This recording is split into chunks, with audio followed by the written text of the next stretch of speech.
તો આ તરફ સુરતની એસડીએ સંચાલિત ડાયમંડ હોસ્પિટલ સાથે ઠગાઈ થઈ છે। હોસ્પિટલના નામે બનાવટી ડોક્યુમેન્ટ સિક્કા બન્યા। લાખો રૂપિયાનો વીમો પકાવવાનો પણ પ્રયાસ થયો છે। છેલ્લા 1.5 મહિનાથી જુદા જુદા 3 કેસ સામે આવ્યા છે। હોસ્પિટલ સંચાલકોએ ડીસીપી ઝોન 1માં લેખિતમાં અરજી પણ કરી। 2 ઇન્સ્યોરન્સ કંપનીના અંદાજે 1.5 કરોડના વીમા ક્લેમ થયા છે। ઈસીજી કરાવનારને હાર્ટ એટેક, લાખોની દવાના ક્લેમ કર્યા। હોસ્પિટલના મેડિકલ સ્ટોરના ખોટા બિલ પણ બનાવ્યા। હોસ્પિટલના ખોટા રિપોર્ટ બનાવી સહી સિક્કા પણ કર્યા। ત્યારે સુરતની એસડીએ સંચાલિત ડાયમંડ હોસ્પિટલ સાથે આ ઠગાઈ આચરવામાં આવી છે। લાખો રૂપિયાનો વીમો પકાવવા આ પ્રયાસ કરવામાં આવ્યો છે। ત્યારે વીમા કંપની સુરત ડાયમંડ હોસ્પિટલની અંદર ખોટી વીમા પોલિસી પકાવવા માટે 3 ઇસમો દ્વારા અલગ અલગ રીતે ખોટા ડોક્યુમેન્ટ્સ સુરત ડાયમંડ હોસ્પિટલના નામે ઊભા કરી ને ક્લેમ મૂકવાનો પ્રયત્ન કરેલો। હાર્ટ એટેક માટેના ક્લેમ હતા 50 લાખ રૂપિયાના। એ લોકો હોસ્પિટલે આવી બપોરના સમયે હોસ્પિટલની ફાઇલ કઢાવે। જે લોકોને હાર્ટ એટેક આવ્યો હોય એ લોકોનું બ્લડ સેમ્પલ બહારથી લાવી અને અમારી પેથોલોજી લેબમાં એ બ્લડ સેમ્પલ પણ આપે કે જેની અંદર પોઝિટિવ બતાવે કે આને હાર્ટ એટેક આવેલો છે। અને સાથે સાથે બીજા પણ જે ડોક્યુમેન્ટ્સ હોય એ પણ ચેન્જ કરી અને હોસ્પિટલના નામનું ફોર્મ પણ વીમા ક્લેમ ભરી અને એમાં ખોટા સ્ટેમ્પને સાઈનો કરી અને વીમા કંપનીની અંદર ફાઇલો મૂકવાનો પ્રયત્ન કરેલો। તો આ તરફ વલસાડમાં કારનો કાચ તોડી 10 લાખ રૂપિયાની ચોરી કરવામાં આવી છે। વલસાડના છીપવાડ વિસ્તારની આ ઘટના છે, જ્યાં કારનો કાચ તોડી તસ્કરે 10 લાખની ઉઠાંતરી કરી છે। વલસાડ પોલીસે ઘટના સ્થળે પહોંચી તપાસ હાથ ધરી છે અને ચોરને ઝડપવા જિલ્લામાં નાકાબંધી પણ કરવામાં આવી છે। ત્યારે વલસાડના છીપવાડની આ ઘટના છે કે કારમાંથી કારનો કાચ તોડી તસ્કરે 10 લાખની ઉઠાંતરી કરી છે, જેને લઈ વલસાડ પોલીસે ઘટના સ્થળે પહોંચી તપાસ હાથ ધરી છે અને સમગ્ર વિસ્તારમાં નાકાબંધી કરવામાં આવી છે, જેથી ચોર ઝડપવામાં આવે।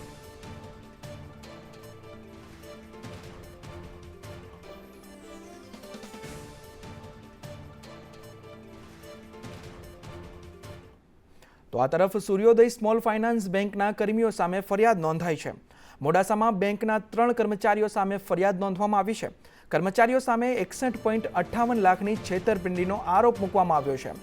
લોન આપવાના નામે ડોક્યુમેન્ટ લઈ કર્મચારીઓએ છેતરપિંડી આચરી।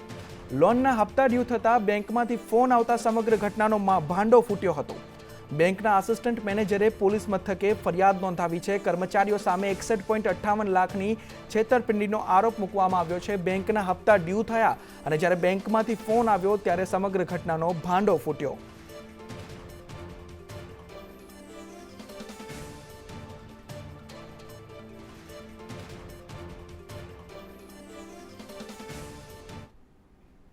તો આ તરફ ભરૂચમાં ડમ્પિંગ સાઇટના ઘન કચરામાં ભીષણ આગ લાગી।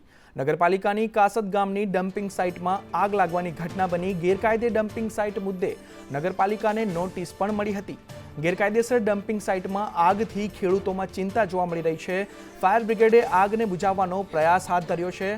ગેરકાયદે ડમ્પિંગ સાઇટ મુદ્દે નગરપાલિકાને નોટિસ પણ મળી હતી, જ્યાં આ ડમ્પિંગ સાઇટમાં ભીષણ આગ લાગવાની ઘટના સામે આવી રહી છે। ત્યારે ડમ્પિંગ સાઇટમાં આગ લાગવાથી ખેડૂતોમાં ચિંતા જોવા મળી રહી છે। ડમ્પિંગ સાઇટના ઘન કચરામાં ભીષણ આગ લાગી, જેના દ્રશ્યો પણ સામે આવી રહ્યા છે। આ સમગ્ર ઘન કચરામાં આગ લાગવાની ઘટના જે બની છે તેને લઈ ખેડૂતોમાં ચિંતા જોવા મળી રહી છે। તો આ તરફ અમદાવાદમાં ભદ્રકાળી મંદિરમાં પ્રસાદ ધરાવવાને લઈને મોટો નિર્ણય લેવામાં આવ્યો છે। અમદાવાદના ભદ્રકાળી મંદિરમાં પ્રસાદને લઈ બેનર લગાવવામાં આવ્યું છે। પ્રસાદની પવિત્રતા જાળવવા માટે આ નિર્ણય કરાયો છે। સનાતન ધર્મના લોકોએ બનાવેલી પ્રસાદી જ લાવવી તેવું બેનર લગાવવામાં આવ્યું છે। અમદાવાદના ભદ્રકાળી મંદિરમાં આ બેનર લગાવવામાં આવ્યું છે કે સનાતન ધર્મના લોકોએ જ બનાવેલી પ્રસાદી લાવવી, માતાજીને સાત્વિક પ્રસાદી ધરાવવાની અપીલ બેનર દ્વારા કરવામાં આવી છે। ઉત્તર પ્રદેશમાં કાવડ યાત્રાની ઘટના બાદ ટ્રસ્ટે આ નિર્ણય લીધો છે। વિધર્મીઓ દ્વારા પ્રસાદમાં ભેળસેળની આશંકાને પગલે આ નિર્ણય લેવામાં આવ્યો છે। નિર્ણયમાં એવું કહેવામાં આવ્યું છે કે સનાતન ધર્મમાં જે લોકોએ પ્રસાદી બનાવી હોય તે પ્રસાદી જ અહીંયા ધરાવી, અન્ય વિધર્મીઓ દ્વારા બનાવેલી પ્રસાદી અહીંયા ધરાવવામાં ના આવે તેવું અમદાવાદના ભદ્રકાળી મંદિરમાં બેનર લગાવવામાં આવ્યું છે। એમાં એવું છે કે દરેકની પોતાની ધાર્મિક ભાવના સંગ્રહાયેલી હોય। માણસને હિન્દુ હોય, મુસલમાન હોય, મુસલમાનોને હોય, ઈસાઈ હોય, ઈસાઈને હોય। હિન્દુઓની એક ધાર્મિક હોય કે એ લોકો ભાઈ પોતાને સાત્વિક જમવાનું ખાતા હોય તો એ લોકોને એ રીતે એમનો ધર્મની નિષ્ઠા હોય કે અમારે કોઈ નોનવેજ ના આવવું જોઈએ કે એવી કોઈ વસ્તુ ના આવવી જોઈએ અને શુદ્ધ પાણી હોય, શુદ્ધ ખાવાનું હોય, શુદ્ધ અંદર હોય, તો એ ભાવનાથી એ જરૂરી છે કે સાત્વિક વસ્તુ સાત્વિક લોકો ખાય અને નહીં તો પછી અંદર મનમાં પાપ લાગે ને એવું બધું વિચારતા એમને માનસિક રીતે અસંતુલિત થાય, એના માટે જરૂરી છે. બાકી કોઈ માણસના વિરુદ્ધ નથી કોઈ બી હિન્દુ માણસ. જે પ્રસાદી અહીંયા લઈને આવે અમને થયું કે આમાં સાત્વિકતા છે કે નહીં, શું ખબર પડે. કારણ કે 2 મહિના પહેલાં અથવા 3 મહિના પહેલાં જ્યારે કાંવડ યાત્રા ચાલતી હતી ત્યારે યુપી, રાજસ્થાન, બિહાર અને અન્ય પ્રદેશોની અંદર એવું જાણવા મળેલ કે પ્રસાદીની અંદર ઘી જે છે તે સાત્વિક નથી, એમાં ચરબી છે અથવા તો માવો બરાબર નથી આવતો, એ પણ ખરાબ હોય છે. એટલા માટે અને સાથે સાથે એવા ધર્મના લોકો છે કે જે પ્રસાદીની અંદર અથવા તો કોઈ પણ વસ્તુ બનાવે છે તો એની અંદર થૂક અથવા તો એનો ઉપયોગ કરતા હોય છે, થૂકનો ઉપયોગ કરતા હોય છે. તો અમને લાગ્યું કે અહીંયા પણ એવી સંભાવનાઓ છે. ભાઈ આપણે શા માટે એવું ના કરીએ કે સાત્વિક પ્રસાદી લઈને આવે ત્યારે જ માતાજીને એ લોકો ધરાવે. આ જે પોસ્ટર લગાવવામાં આવ્યું છે, આ પોસ્ટરને લઈને આપ શું માનો છો, કેટલું યોગ્ય છે? યોગ્ય એવું નથી, કારણ કે જો બધાને બધા જવાબ દઈ શકતા નથી એટલે ફરજિયાત એવું કે પોસ્ટર લગાવવું પડે છે. ક્યારેક કોઈ સત્ય માને, કોઈ અસત્ય માને, બાકી એનો કોઈ મિનિંગ બીજો હોય જ નહીં.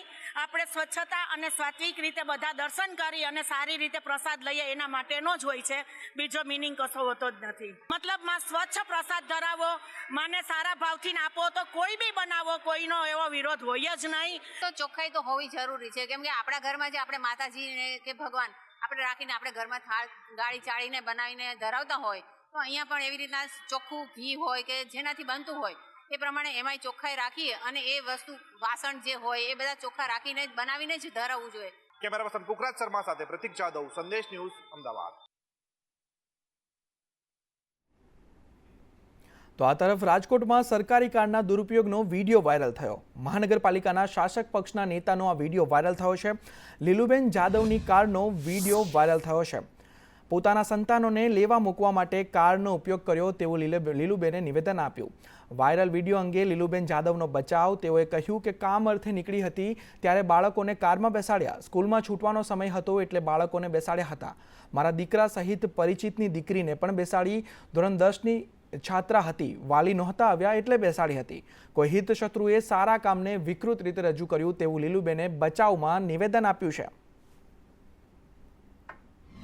હકીકતમાં એ છે કે આજે 10મા 12મા વાળાની એક્ઝામ ચાલુ થઈ છે, એટલે 12મા ધોરણમાં મારો સન પણ ભણે છે ને હું બપોરના લેવા ગઈ હતી મારા સનને, ને બાજુવાળાની બેબી એને પણ મને સેવા આવી હતી. તો એ બેન કે મારી બેબીને તમે લેતા આવશો બેન?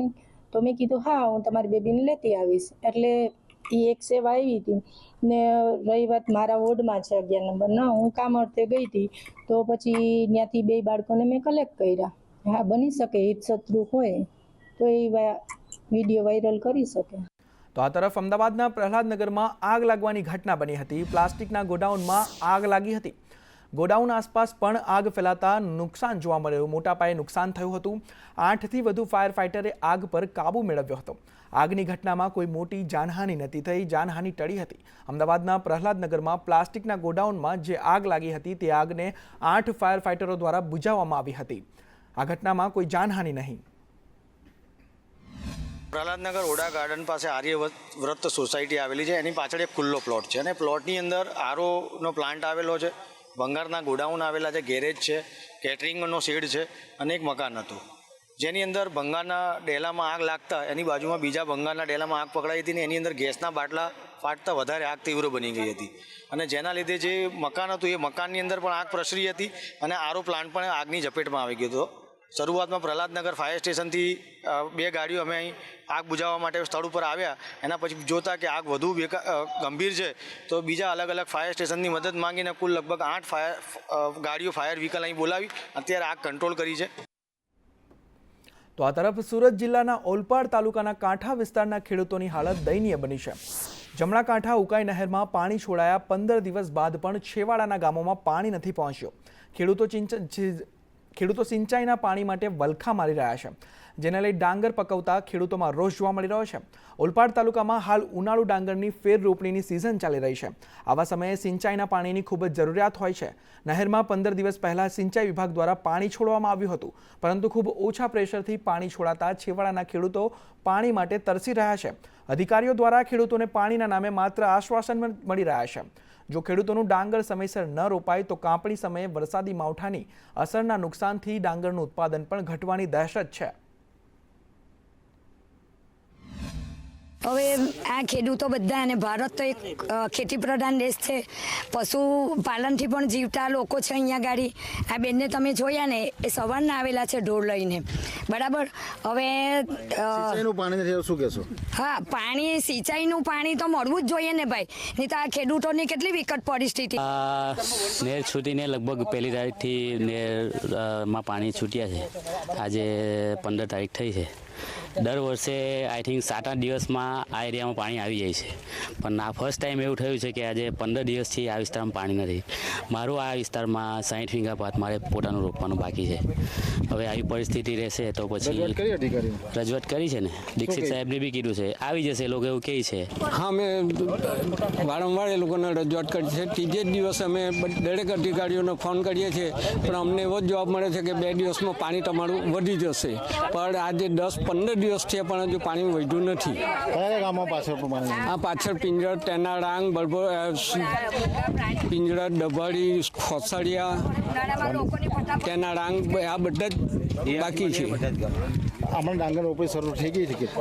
હા, શરૂ થઈ છે, પણ પાણી વગર રોપે કેવી રીતે? આ બધા ખેતરો છે, બધા ખેતરો તૈયાર છે, પણ હજુ સુધી કોઈને પાણી મળ્યું નથી. હવે હેક્ટર તો કેવા અઘરા છે, પરંતુ આજે ગામની બધી જમીન છે ટોટલ, એમાં 98% જમીનમાં ડાંગર બને છે. ખાલી 1-2% નહીં બનતી હશે, શાકભાજીને એવું બનાવે. બાકી અમારે ત્યાં તો 98% ખેતરોમાં ડાંગર જ બને છે, અને બંને સમય બને છે. જો આ 98% ખેતરોમાં ડાંગર નહીં બનશે તો આ વિસ્તારના જે ખેડૂતો છે એને ઘર સંસાર ચલાવવો તો અઘરો પડશે જ, સાથે શુભ પ્રસંગો બી એ કરી નહીં શકશે. તો આ તરફ જામનગર શહેરમાં દિવસે દિવસે શ્વાનનો આતંક વધી રહ્યો છે. ત્યારે શહેરની જીજી હોસ્પિટલમાં છેલ્લા 1 વર્ષમાં 11,000 કરતાં વધુ લોકોને શ્વાને બચકા ભર્યા હોય તેવા કેસો નોંધાયા છે. હાલ ચાલુ વર્ષે 1.5 માસમાં 1400 લોકો શ્વાનના શિકાર બન્યા છે. તમામ લોકોની પ્રાથમિક સારવાર બાદ રજા આપી દેવામાં આવી છે. શહેરના ભીમવાસ, આણંદા બાવા ચકલા, પટેલ કોલોની, પટેલવાડી, નવીવાસ વિસ્તારમાં શ્વાનનો ત્રાસ એટલો વધ્યો છે કે હોસ્પિટલમાં સપ્તાહમાં નહીં પરંતુ રોજ 20થી વધુ કેસ નોંધાય છે. રખડતા ઢોર બાદ રખડતા શ્વાનના આતંક સામે સ્થાનિકો પરેશાન છે. શ્વાનને પકડવાની કાર્યવાહી તંત્ર દ્વારા કરવામાં આવે તેવી સ્થાનિકો માંગ કરી રહ્યા છે. આપના રેકોર્ડ પ્રમાણે 2024માં ડોગ બાઇટના 11,332 કેસ આપને પાસે સારવાર લઈ ગયેલા, અને બીજા બાઇટના 365 કેસોના સારવાર કરવામાં આવેલી. અને હાલ ચાલુ મહિનામાં જનવરીની વાત કરીએ તો 1,219 કેસો ડોગ બાઇટના રજીસ્ટર થયેલા. મારા ઘરવાળાને કૂતરું કર્યું છે નવીવાસમાં, અને પેલા મને કર્યું હતું. અત્યારે મેં તો ઇન્જેક્શન લીધા, મારા ઘરવાળા ઇન્જેક્શન લીધા છે. હવે કંઈક પકડવાનું કંઈક સાહેબ કરો. અમારી શેરીમાં કૂતરાને ખૂટિયાનો સખત ત્રાસ છે, તો હવે એનું કંઈક કરવા તમારે કરવું પડે. એનું ને કોઈ આવતું જ નથી ને, ગાડી લઈને જી જાય ને એની વાહે કૂતરા ધોડે જ છે. પગ હેઠો હોય ને તો તરત જ વડકું ભરી લઈએ. એમાં ફરિયામાં હાલી હગાતું એમ નથી. હું માન કરીને હાલું તો કૂતરાનો ત્રાસ છે, ઢોરાનો ત્રાસ છે. હવે આનો કાંઈ કાર્યવાહી આગળ કરો તો તમારી એટલી મહેરબાની. આ કૂતરું કર્યું કોઈ આવતું નથી પંજાબ બેંક વિસ્તાર નવીવાસ લગીનમાં. તો આ તરફ ઝારોદ નગરપાલિકાની ચૂંટણી પૂર્વે ભાજપે મોટી કાર્યવાહી કરી છે. અપક્ષ ઉમેદવારી કરનારા 4 સભ્યને ભાજપે સસ્પેન્ડ કર્યા છે. ત્યારે ઝાલોદ નગરપાલિકાની ચૂંટણી પૂર્વે ભાજપની આ મોટી કાર્યવાહી સામે આવી રહી છે. ઉમેશ પટેલ, ધર્મેશ પટેલ, મહેશ વસૈયા સસ્પેન્ડ કરવામાં આવ્યા છે. ડોક્ટર હેમંતકુમાર શાહને ભાજપે સસ્પેન્ડ કર્યા છે. અપક્ષ ઉમેદવારી નોંધાવતા આ લોકોને સસ્પેન્ડ કરવામાં આવ્યા છે. અગાઉ ભાજપે 12 હોદ્દેદારોને સસ્પેન્ડ કર્યા હતા. દાહોદની ઝાલોદ નગરપાલિકામાં અપક્ષ ઉમેદવારી કરી હતી. ત્યારે ઉમેશ પટેલ, ધર્મેશ પટેલ, મહેશ વસૈયા અને ડોક્ટર હેમંત કુમાર શાહને ભાજપે સસ્પેન્ડ કર્યા છે. ઝાલોદ નગરપાલિકાની ચૂંટણી પૂર્વે ભાજપે આ મોટી કાર્યવાહી કરી છે. અપક્ષ ઉમેદવારી કરનારા આ 4 સભ્યને ભાજપ દ્વારા સસ્પેન્ડ કરવામાં આવ્યા છે.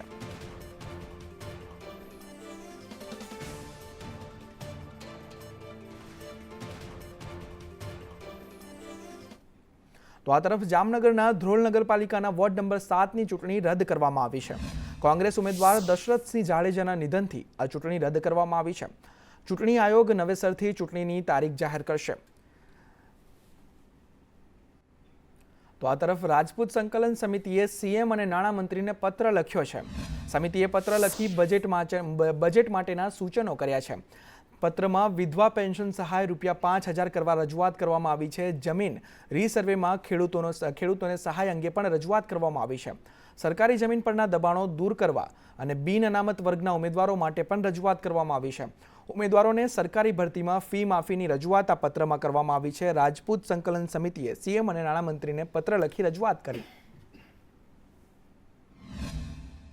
ગુજરાતના લાખો બહેનો, ખાસ કરીને વિધવા માતાઓ અને બહેનો, એના સહાયમાં ઘણા સમયથી વધારો નથી થયો. ક્ષત્રિય સમાજ અને સમગ્ર સમાજ માટે બહુ જરૂરી અને સંવેદનશીલ મુદ્દો હોય. આના માટે સરકાર તાત્કાલિક વધારો કરે અને આગામી બજેટમાં એનો સમાવેશ કરે. તો ટેકાના ભાવે મગફળી ખરીદીની પ્રક્રિયા પૂર્ણ થઈ છે. 12.23 લાખ મેટ્રિક ટન મગફળીની ખરીદી કરવામાં આવી છે. 55,213 મેટ્રિક ટન સોયાબીનની ખરીદી પણ કરવામાં આવી છે. 3.67 લાખ ખેડૂતો પાસેથી મગફળી ખરીદવામાં આવી. 8,295 કરોડની મગફળીની ખરીદી થઈ છે. મગફળીની ખરીદીમાં 6,600 કરોડની ચૂકવણી પણ કરવામાં આવી છે. ખેડૂતોની ટેકાના ભાવની ખરીફ સિઝનની ખરીદી પૂરતા પ્રમાણમાં અને વ્યવસ્થિત રીતે પૂર્ણ કરી છે. આ વર્ષે રાજ્યમાં 3.67 લાખથી વધુ ખેડૂતો પાસેથી મગફળીની 8,295 કરોડથી વધુના મૂલ્યની અત્યાર સુધી સૌથી વધુ 12,23,000 મેટ્રિક ટન ખરીદી કરવામાં આવી છે. તો આ તરફ સાપુતારા પોલીસે પોક્સોના વોન્ટેડ આરોપીને ઝડપી પાડ્યો છે. સાપુતારા પોલીસે રાજસ્થાનમાંથી આ આરોપીને ઝડપ્યો છે. ઝડપાયેલ આરોપી સાપુતારામાં મજૂરી કામ કરતો હતો. આરોપી હાજારામ મીણાને ઝડપી વધુ તપાસ હાથ ધરી છે. આરોપી પોક્સોનો આરોપી હતો, તેને ઝડપી પાડવામાં આવ્યો છે. રાજસ્થાનના ઉદયપુરમાં આરોપી વિરુદ્ધ ગુનો નોંધાયો હતો, ત્યારે પોલીસે આ કાર્યવાહી કરી છે. ઉદયપુરના ઋષિદેવ પોલીસ સ્ટેશનના પોસ્કોના આરોપી હાજા નારાયણ મીણા ઉંમર વર્ષ 23 વાળો સાપુતારા સ્પોર્ટ્સ કોમ્પ્લેક્સ ખાતે કામ કરવા માટે આવેલો છે. જેને અનુલક્ષીને આ હકીકતને વેરીફાઈ કરી અને જુદી જુદી ટીમો બનાવવામાં આવેલી. આરોપી હાજા નારાયણ મીણા કે જે ઋષભદેવ પોલીસ સ્ટેશન ઉદયપુરમાં પોસ્કોના ગુનામાં વોન્ટેડ હતો અને તેને ધરપકડ કરવામાં આવેલી છે. અને આ રીતે એક નાસ્તા ફરતા આરોપીને ડાંગ જિલ્લા પોલીસ અને ખાસ કરીને સાપુતારા પોલીસે તેને પકડી પાડેલ છે. તો આ તરફ બનાસકાંઠાના વડગામના બસુમાં મારપીટ થઈ. બાઇક પર બેસવા બાબતે 2 સગા ભાઈને મારવામાં આવ્યો. 4 વ્યક્તિઓએ ગળદાપાટુનો માર મારી ધમકી પણ આપી. ઈજાગ્રસ્ત ભાઈઓને પાલનપુર સિવિલમાં ખસેડાયા છે. પોલીસે 4 લોકો સામે ગુનો નોંધી તપાસ હાથ ધરી છે.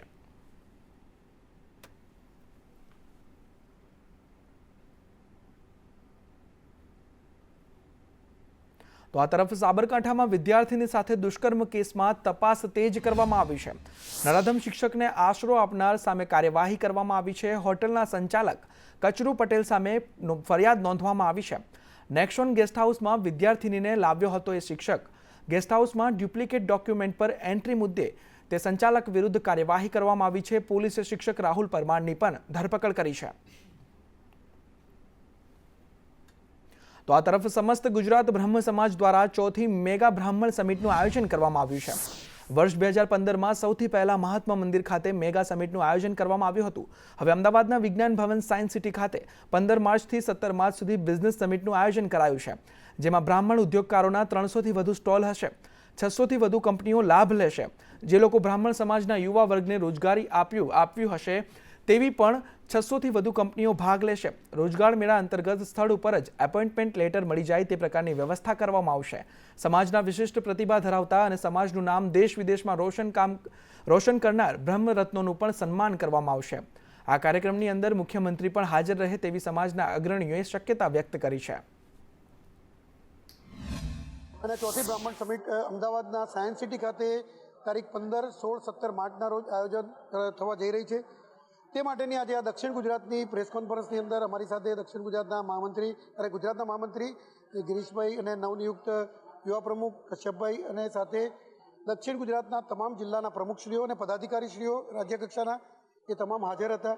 અને આ પ્રેસ કોન્ફરન્સની અંદર એ પણ જાહેરાત કરવામાં આવી કે જે બ્રાહ્મણ ઉદ્યોગકારો ત્યાં ભાગ લેશે અને જે બ્રાહ્મણ ઉદ્યોગકારો જે રોજગારી મેળવવા માટે ઈચ્છુક હશે તે લોકોને જે 600થી વધુ કંપનીઓ ભાગ લેવાની છે એ રોજગારી પણ આપશે. વાત અમરેલીની કરીએ તો અમરેલીમાં 6 સિંહ રહેણાંક વિસ્તારમાં ઘૂસ્યા. ભાળ ગામે 6 સિંહે 2 પશુઓનું મારણ પણ કર્યું અને સિંહના આટાફેરાનો વિડીયો વાયરલ થયો છે. 6 સિંહ સીસીટીવીમાં કેદ થયા છે, જેના સીસીટીવી પણ સામે આવ્યા છે. ગામમાં સિંહના આટાફેરા સીસીટીવીમાં કેદ થયા અને અવારનવાર ગામમાં સિંહ આવી ચડે છે, ત્યારે 2 પશુઓનું પણ મારણ કર્યું છે. ત્યારે આપ સિંહની ટોળકીને જોઈ શકો છો જે સીસીટીવીમાં કેદ થઈ છે.